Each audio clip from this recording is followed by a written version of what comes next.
Baik, selamat siang bagi semuanya. Salam sejahtera bagi kita, di mana kami dari kelompok mengambil tema plurality masa kini yang terjadi saat ini. Karena itu diambil dari untuk mata kuliah yang diampu teologi religinium.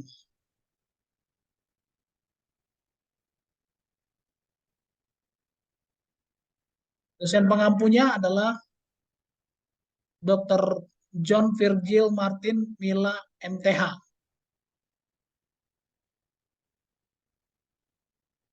Saya ambil dari permulaan Alkitab, Kejadian 1 ayat 27, maka Allah menciptakan manusia itu menurut gambarnya, menurut gambar Allah diciptakannya dia laki-laki dan perempuan diciptakannya mereka. Ini sebagai ending mengenai plurality.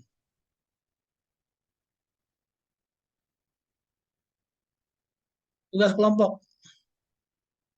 Nama kelompoknya yang pertama dengan Renta Maranatha Sirait MPD beserta saya Jackson Rajagung MTH. Baik, saya bacakan pendahuluan mengenai plurality. Perkembangan berteologi sekarang ini cenderung kurang terarah. Mungkin kurang mendalami persoalan dengan jelas atau karena konflik yang berkepanjangan tidak pernah ada solusinya sampai saat ini. Sehingga terjadi intoleransi yang berkepanjangan berakibat konflik secara langsung. Ini kekerasan secara langsung menyebabkan bisa terjadi di mana saja di tengah-tengah masyarakat multikultural.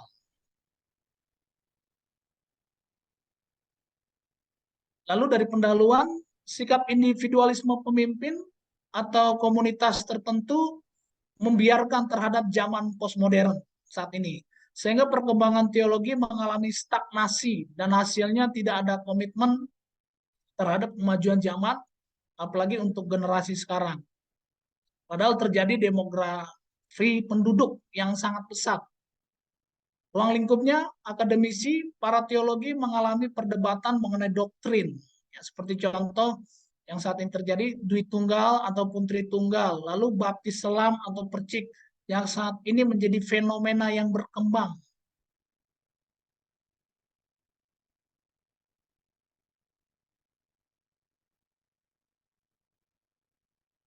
Lalu dalam keadaan impase, ada salah satu di garis bawah ini adalah kebuntuan.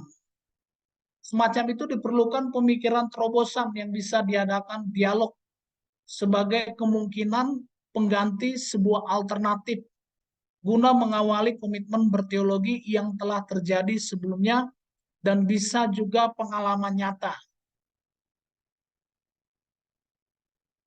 Dengan demikian, komitmen tersebut lebih mempunyai kemungkinan untuk ditumbuhkan menjadi sebuah diskursus untuk merangkai usaha berteologi lebih utuh dan berkesinambungan. Untuk itu, melalui tulisan ini ingin dikemukakan beberapa aspek pemikiran tentang teologi religinium dan berusaha mengkaitkannya dengan persoalan pluralis agama. Terhadap pluralitas agama, pluralisme menjadi konsep dan sikap yang sangat penting saat ini. Pluralisme agama ini di sini berarti pemahaman dan penghayatan, sekaligus penerimaan terhadap kenyataan bahwa ada agama-agama lain yang berbeda dengan kita dan bahwa di dalam agama itu Allah menyatakan dirinya secara khusus. Dan karena itu di dalam agama-agama yang ada, orang dapat menemukan Allah dan mendapatkan wahyu atau pemahaman berkat dan keselamatannya darinya tanpa orang tersebut menyadarinya. Yang kedua adalah pembahasan. Pembahasannya pernyataan yang hendak kita pergumulkan bersama adalah tantangan pokok macam apakah yang dihadapi oleh agama-agama sekarang ini. Dan bagaimana tantangan tersebut telah memberi dampak agama-agama serta bagaimana agama-agama memberi respon terhadap tantangan pada tersebut. Tantangan pada zaman postmodern keagamaan yang mendasar di zaman globalisasi yang dihadapi sekarang ini ungkap dengan satu kata, yaitu pluralisme. Semua kalangan, khususnya pemuka agama, memberikan perhatian cukup besar terhadap fenomena yang berkembang beragama di Indonesia. Ya, lalu kemajemukan atau pluralitas merupakan suatu budaya sosial yang umum ditemui di setiap kehidupan bermasyarakat, berbangsa, dan bernegara. Diakui atau tidak disadari atau tidak, Indonesia sebagai negara kepulauan sejak awal sudah mentasbihkan diri sebagai bangsa yang multiras, multi etnik, multi agama, dan multi kebudayaan.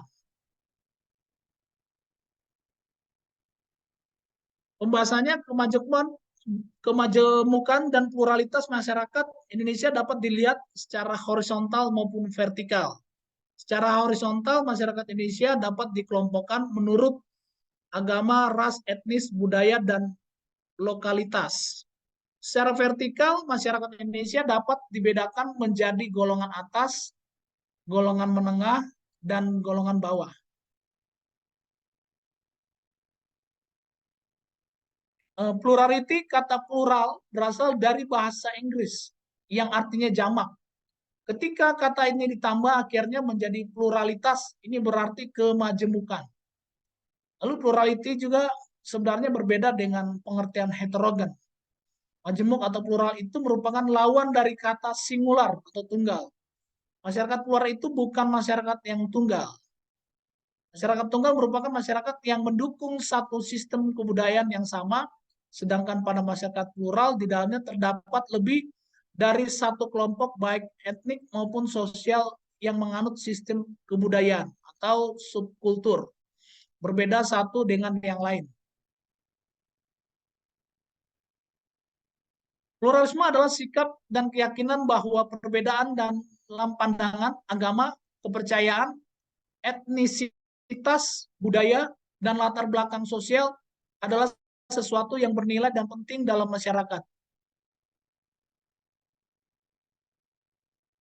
Pluralisme bukanlah sekedar pengakuan terhadap perbedaan, tapi juga upaya mempromosikan dialog, saling pengertian, dan kerjasama di antara kelompok-kelompok yang berbeda. Di tengah-tengah masyarakat dapat terjadi melalui media televisi atau media sosial yang saat ini ada, berkembang. Kenyataannya sekarang sangat memprihatinkan pada pluralisme agama, bahwa dalam menjunjung tinggi hak demokratisasi dan humanitas, pemeluk atau tokoh agama beberapa belum menyadari dan bersikap intoleransi terhadap hal tersebut.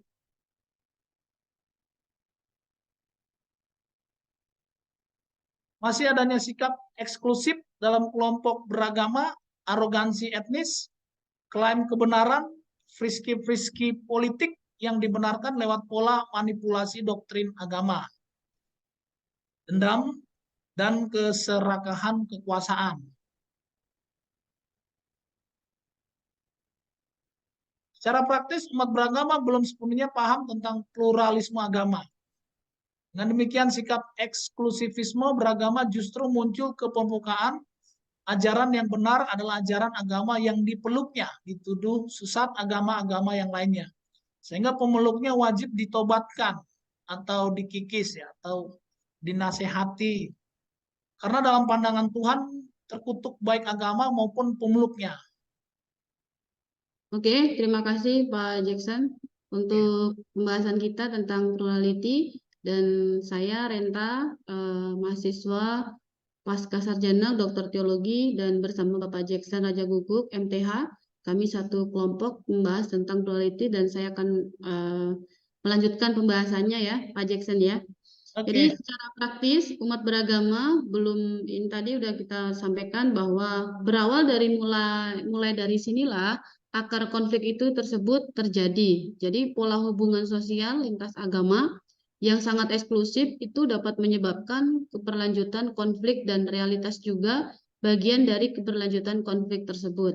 kerukunan hidup beragama dalam pluralisme agama memang belum sepenuhnya terjamin ya, apalagi di Indonesia gitu ya Pak Jackson ya. Ya, Belum menyeluruh gitu ya, memahami tentang pluralisme dan mempraktekkan pluralisme di tengah-tengah keyakinan yang berbeda.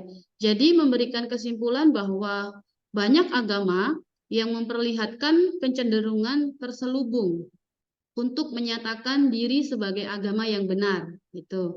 Nah, untuk menawarkan wahyu yang benar sebagai jalan yang benar menuju keselamatan dan pembebasan.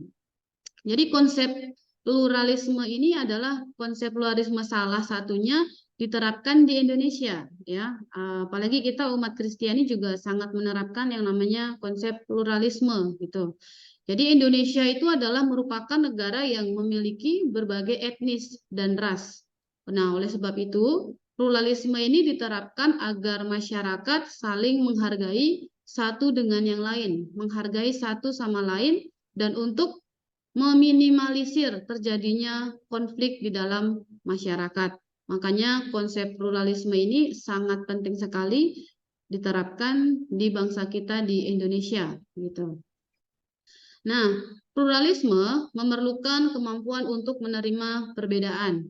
Jadi yang perlu ditekankan dalam konsep pluralisme ini adalah kesediaan dan kemampuan psikis untuk hidup berdampingan dengan orang atau dengan kelompok yang berbeda suku, berbeda adat budaya, berbeda agama tentunya, berbeda bahasa, berbeda etnis, dan perbedaan-perbedaan lainnya yang ada di masyarakat di bangsa kita di Indonesia ini.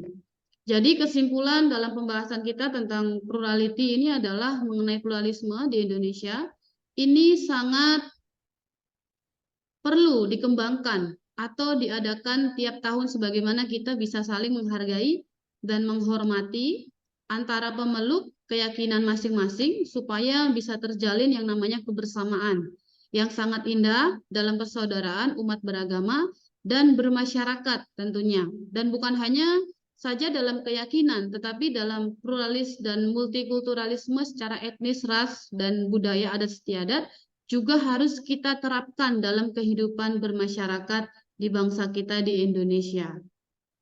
Demikian kehidupan sebagai masyarakat pluralisme bisa menjalin yang namanya toleransi yang baik. Dan kita juga harus berdiri teguh akan keyakinan yang kita pegang sesuai dengan kepercayaan kita, yaitu keselamatan di dalam Yesus Kristus. Itu adalah harga mati. Itu bagi umat Kristiani gitu ya. Mungkin bagi pemeluk agama yang lain bisa juga mereka mempunyai konsep sendiri bagaimana pluralisme itu diterapkan dalam agamanya sendiri gitu. Nah, pluralisme agama sudah menjadi perhatian setiap umat beragama, termasuk agama Kristen ya Pak ya, Pak Jackson ya. Nah, ini karena pluralisme itu sudah menjadi jenis yang sangat mutlak, nggak bisa diganggu gugat gitu ya dalam masyarakat ketika agama itu sudah dibentuk dan dimulai. Jadi sejak leluhur telah memulai sikap yang namanya pluralis dengan sikap inklusivisme, eksklusivisme, dan pluralisme. Memang di dalam sejarah kekristenan, di dalam perjumpaan dengan pihak-pihak lain, dengan keyakinan-keyakinan lain, pandangan dan sikap yang eksklusif itu bahkan kadang sangat ekstrim. Mungkin kita bisa pandang sebagai sikap yang sangat ekstrim sekali. Nah, menjadi unsur yang sangat dominan. Nah, pluralisme masa kini kita bisa mengetahui bahwa mengajarkan kita kepada umat Kristen di tengah masyarakat yang mempunyai penganut atau agama yang berbeda, bagaimana kita bisa merealisasikan nilai-nilai Kristiani di tengah perbedaan masyarakat yang sangat majemuk, terlebih di bangsa kita ya, karena kita menganut yaitu kemajemukan gitu ya. Kita sebagai umat Kristen yang minoritas bisa membaur kepada pemeluk agama yang berbeda, bisa menghargai, bisa menghormati agama yang mayoritas dan mayoritas melindungi agama yang minoritas di Indonesia sehingga terjalinlah yang namanya kerukunan itu antara umat beragama.